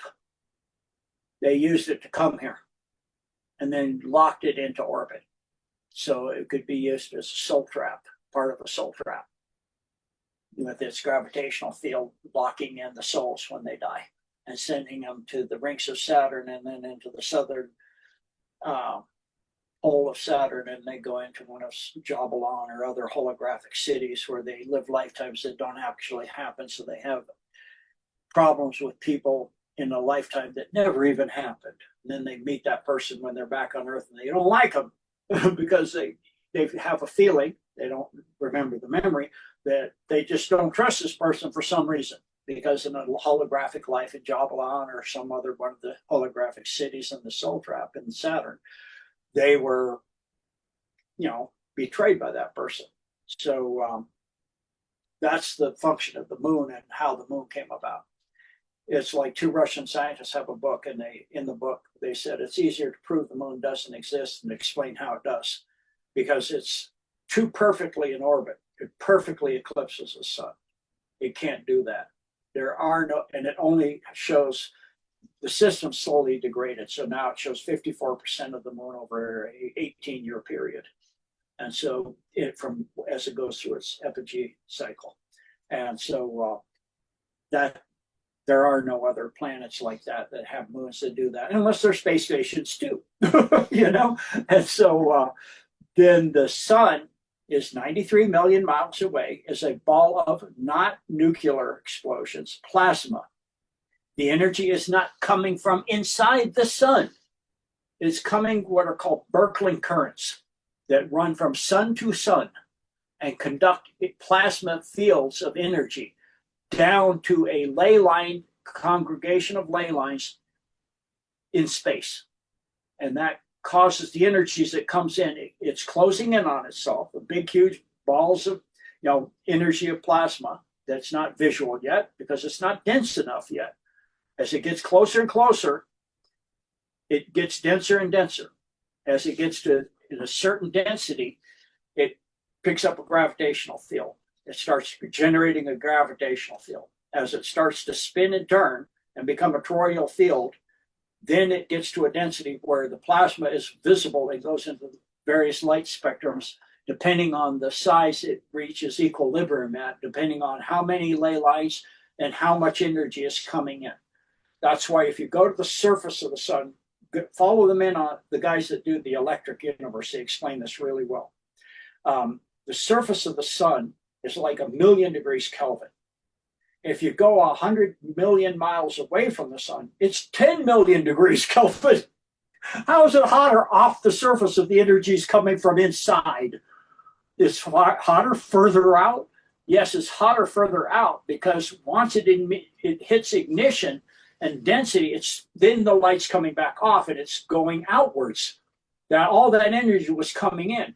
Once it hits equilibrium, it's not going to get any hotter there. It's actually cooling down because as it went into visible spectrums, it's giving off light and other energies that are not the same amount. It's giving out energy that's not creating all the heats and infrared energy and things, radio waves, other things. So it's losing energy from that point. And so inside a star, if you go inside a sunspot and you look down in those black spots, you can look down sometimes 1,000 miles. Well, inside there is a planet. I actually have a picture of a planet that is throwing off the plasma energy, and you can see the planet with water and everything inside it. And so, that's why I think it was David Boyd had a. Something happened here. I hope it's not. Let me check. I'll be right back in a second. Somebody had an accident. I'm not going to make sure she's okay. Are you okay? Okay. Okay, it's okay. Okay, so the sun is pretty much what, other than it's being a nuclear furnace and it'll go through extinction and go supernova and all this garbage. No, if it moves off the ley lines, it'll just wink out because the plasma energy is not there. So it's not going to go through all that other stuff that NASA says on that. The firmament is an energy field created of frequencies that certain things can't go through it. For example, water. Because in space, water is super, super cold or super, super hot, depending on its orientation to a nearby star. And so it separates the waters of the Earth, which are not super, super boiling, past boiling plasma level heat, from here. And so to go through that firmament, it requires a frequency match. Just like the TR3s can drive through the Earth. They frequency match the resonant field of the Earth and they go right through it. So if you frequency match the belt, the Van Allen belts, you'll go right through it. But if you're going out there, there's little miniature asteroids to big asteroids and all kinds of other energies and fields and stuff and radiation like crazy. They didn't go to the moon in that little tinfoil freaking thing. They went to the moon, yes, but not in that. It was a craft just like the Nazis had, the Hanabus, with free energy and hyperdrive, those kind of things, anti-gravity and energy fields like that. So that's how the Artemises went around the moon too. So that part, the way the sun is, the size of the Earth, the way the Earth is, the way the sun and moon is, for the most part, is fairly accurate. It's fairly accurate, and Mars and all of that. So, I have seen the moon and the Earth from space 3 times. The Earth, especially. The first time in my death experience when I came back, and it is very round. In fact, it is so round and smooth. The finest ball bearing we can make, the smoothest. If you made it the size of the Earth, the largest drop on Earth is, let's say, from the top of Mount Everest to the bottom of the Marianas Trench. That's about, just rounded off to about 70,000 feet. That ball bearing would have hundreds of thousands of feet of drops and rises. So the Earth is very, very smooth because of its size. We think it's bumpy as heck because we're down here really small, like a little size of ant on the little tiny nanotech ant on the ball bearing. Oh, it's huge mountains, huge drops. So does that help you? Yeah, we were talking about the firmament the other night, and we were thinking that the reason why the sky is blue, it's because it's water, like how it says as above so below, and that there's water above the firmament and below the firmament. Is that No, it's actually blue because you're hitting the frequency of neon. Most of the atmosphere, or excuse me, nitrogen, I'm sorry. Most of the atmosphere is nitrogen, 70%. And the color of nitrogen, when it's excited by the sun at the energy frequency of the sun, is blue. Just like, why is a tree green? Well, it's not green when the winter comes. If it's deciduous, it turns gold and different colors because the chlorophyll is removed, and the chlorophyll is reflecting the green light. And so you don't see the gold that's there, which reflects the gold light. The chlorophyll pulls in, doesn't reflect that. So, it depends on what is the frequency of what you're talking about, is what color it is. Well, that's pretty interesting. I think that's the first time I ever heard that. Mm-hmm. Can we jump back to Antarctica real quick? This was one of the questions that I was going to ask. Because I know Patty, we call her independent thinker, because she definitely is. She asked about Antarctica. So we have been seeing this post on Telegram, probably other places too, where it shows like Earth as an entity, so to speak, that has a dome over it. And then you have all these other lands, all these other places, the same thing, that have like this, their own separate dome. Oh, and, yeah. And, we talk about this and we try to, look at it and try to figure it out. But in Antarctica, we know that there's military base. There's a lot of stuff down there that people don't even realize that's even happening down there. Yeah. But is there other worlds? Is there other lands? Is there other races? Is there other beings elsewhere other than just our Earth? Yes. But the Earth's not a series of flat domes, whatever, all of that stuff. If you try to make a model of how the sun goes around that Earth, you can't. You can't do it. Because if you go to, the sun moving across the sky at different areas, it's going further and further south and where, and depending, and as you go down towards the Arctic, or down to the Antarctic and up to the Arctic, depending on how you look at it, you'll see the sun going around the Arctic or the Antarctic. You can't do that on a flat Earth. And if you watch a plane going as the sun's setting, the sun is bouncing off the bottom of the plane. That means the sun is below the plane. It's not far, far away above the plane. It wouldn't be bouncing off the bottom. The plane's only flying with about an 8-degree at most up angle. The sun is way above it. If even on a flat Earth, it's way, way, way above it. It wouldn't be bouncing off the bottom of the plane. It wouldn't be.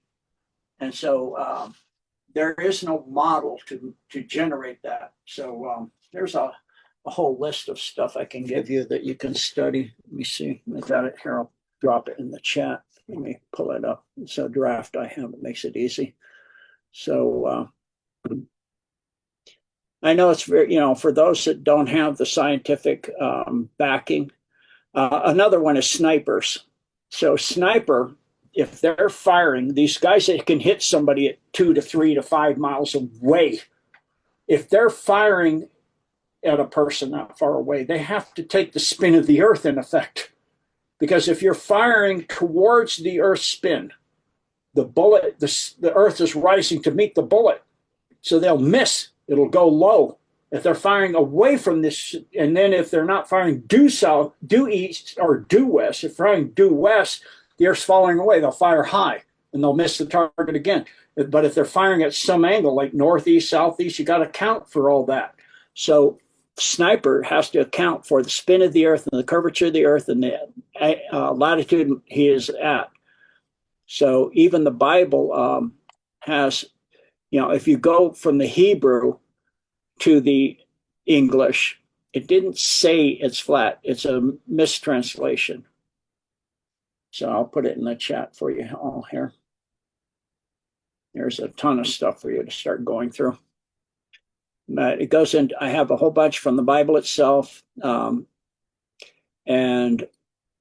all kinds of things, showing like this. So there were 3 suns on Isis one time. No, it's not understanding the bouncing around of light and all those things, and aspect of incident, airline flights, size of objects in orbit, all of those. So it goes into all of that stuff. And, like I said, if you go and start studying trig, you can go with 2 people with phones and, rulers and protractors, and you can calculate the circumference of the earth by shadows. Only have to be 8 miles away. And okay, now, get the ruler perpendicular to the earth perfectly. And one, when the shadow's perfectly for one straight up and down on the ruler, it won't be for the other person 8 miles away. It'll be slightly off. And you measure the further off, further apart you are, the more so. So, it's just, it's wanting people to describe God's creation, limit God. Describe God's creation, an infinite God. Infinite means endless, forever. And so is creation, infinite and forever and endless. But if you can say the earth is a flat with a dome and there's 2 sources of light that are in the firmament, and the rest are, pinpoint, points of light, and you can say in one sentence, God's creation. That's not an infinite God, is it? So it's to limit you by limiting God. And so that their God is way more than that. You see where it's going? It's Satanism. So anyway, back to you. Thank you. Thank you, Jean, for that. Anybody else have a question? I have one question, but I want to save that for the end. I have another one. I have another one too. Go ahead. Oh, okay. The mounds, the Indian mounds. Yes. Do we know who they were built by? Because I don't think in my area it was not the Adena and the Hopewell. No, it's not. They're not mounds. They're pyramids. Yes. If you look at Teotihuacan, before they rebuilt them, they were mounds too. Even the pyramids were pretty much mounds until they dug them out. So over time, debris settles on things and creates mounds. So there's pyramids there. And so that's a civilization that built Teotihuacan. That is the pyramid builders. That's, back in the time of Atlantis. That was a free energy system. Beautiful. And one more real quick. Oh shoot, I forget what it was. Go ahead, Independent. Thanks. So I have a concern going forward. I mean, living in a world that we live now with people having so much trauma and having to get over that trauma, we are now going to be telling them all kinds of information: the vaccines, the wars, the education, the fake history, fake moon, well, not fake moon, but this is going to cause them a lot of trauma. How do you think we should handle that going forward with mass population of people who are probably going to be very traumatized? Thank you, Jean. Kindness and compassion, and help them with what they ask to be helped with. And if you want to try to start waking them up, 1, maybe 2 small things related to what they're asking help with. That's it. Help them where they need Thank help. you. Common sense answer. So thank you, Jean. Well,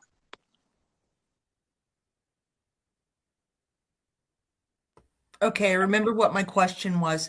So there is a video going around on Telegram now that discusses the possibility of several dams coming down, one of them being the Hoover Dam. and that inland seas that were there are going to be recreated. The Great Lakes are going to become one body of water, and those sorts of things. That's the Armageddon line. We're not on that line. Oh, perfect. Excellent. Thank you. I love that. I'm sitting here just laughing away. It's like quick answer to a question that we've been digging around and talking about. Love it. Love it.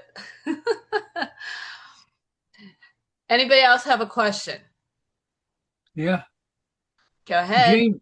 Gene, I'd like to go back to DUMS and our American and Iran conflict. Are we cleaning up DUMS there, and are we getting rid of the Draco Queen? Draco Queen's in Israel. That's not Israel's for last. We're not there yet. We're cleaning up the domes and tunnels in Iran right now. And for the most part, that's done. Like Trump said today, it's about 90% of their military. He means all of it, including their tunnels and their domes and their, that. Where are we at on the total cleanup of the world on domes? About the same, 90%. All right. Thanks, sir. So that was going to be one of my questions about Israel. Israel for last. And I know I heard you talk about the Draco Queen. Isn't she down underneath Solomon's temple down underneath there? Nope, she's under Mount Hermon. Mount Hermon. I'm sorry, that's what I meant. Mount Hermon. Now, Yes. When they went over last year, our military, and blew up the Black Rock that was that had the energy and the frequency that was coming off, that I'm going to say that's what a lot, if not all, of the evil was being fed by. Yeah, that was Operation Midnight Fury. Yes, yes. So once they took that out, how was like this Draco Queen and all, how were they still able to survive? That was just creating negative energy for the earth. They're still corporeal beings. Yep, that answers that question. Thank you. And that's why saving Israel for last has nothing to do. I'm not going to ask a question in my question. I'm going to say we have seen where Israel was overlaid, a map of Israel was overlaid in the United States, and it is quite amazing how everything sort of lines up, the rivers and everything like that. So we were thinking maybe that Israel for last, meaning the United States. But from what I just heard you say, that saving Israel for last, when they say that, when President Trump says that in our military, it's because of the Draco Queen and the nasties that are under in those domes over there. Correct. That's correct. Okay. Anybody else have a question? Does the Draco Queen have a name? Yeah, I don't know what it is though. Okay, thank you. Gene, just one more quick question. On the emergency broadcast, EBS or EAS, what are your thoughts about the White House potentially using that for mass disclosure? Reasonably 50-50. I think it's at least 50% probable.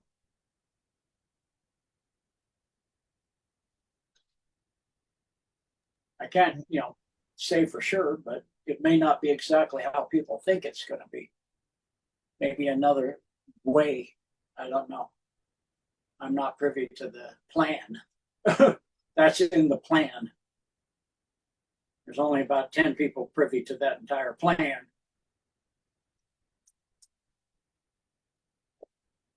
Okay, anyone else?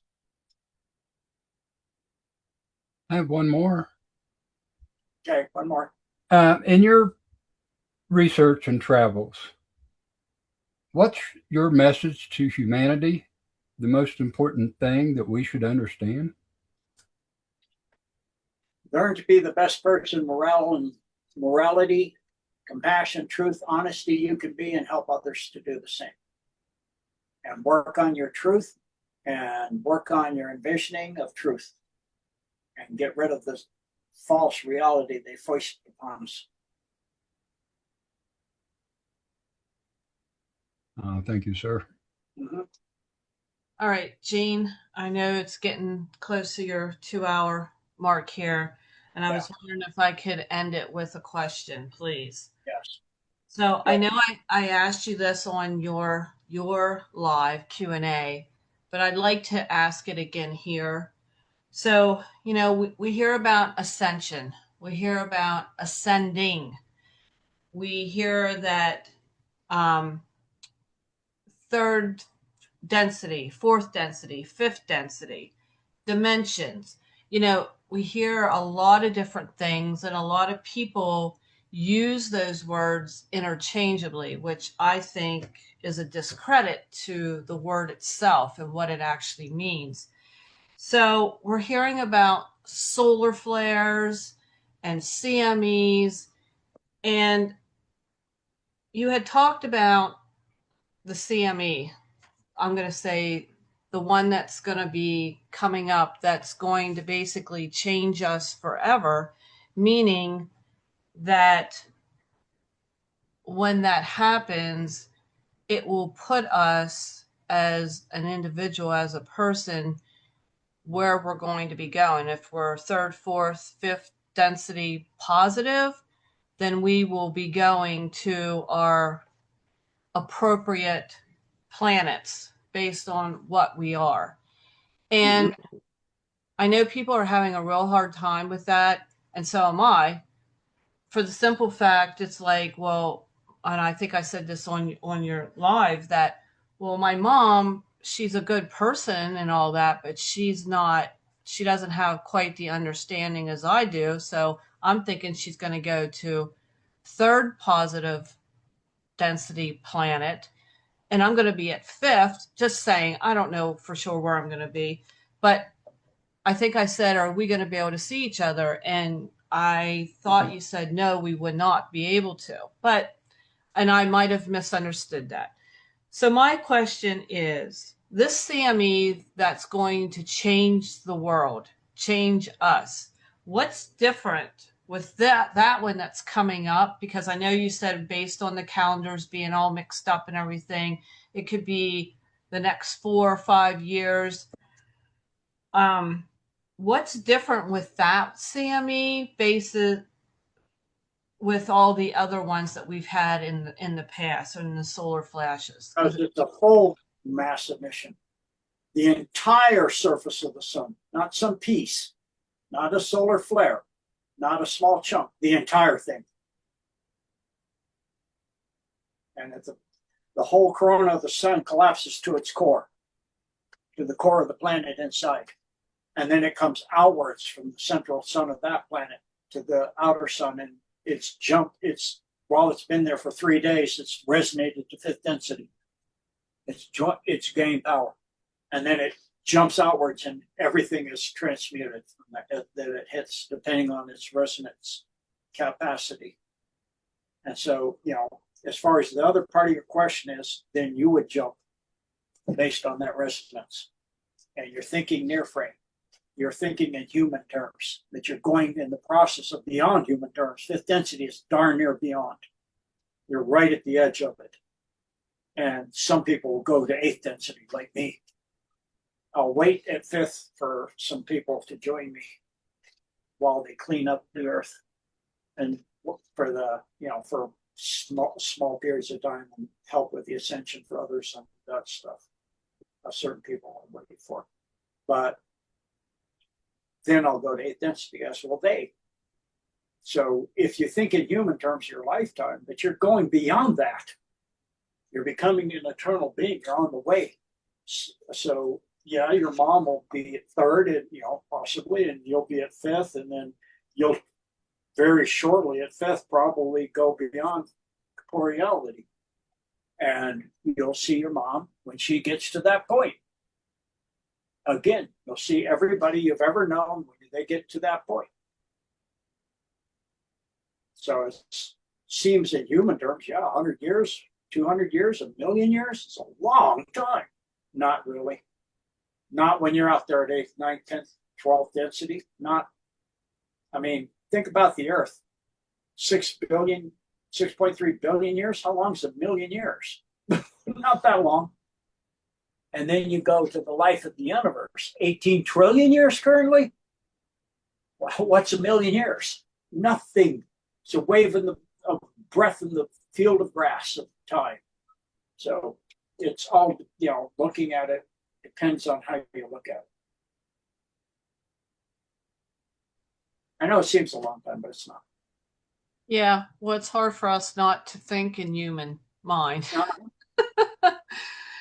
When you're relegated to living a life and it's all you know, the one you're in. But when you get to the point where you're getting your life assembled back again, and you start remembering at 5th density millions of lifetimes. One lifetime? Whoa, not much. Not much time. Okay.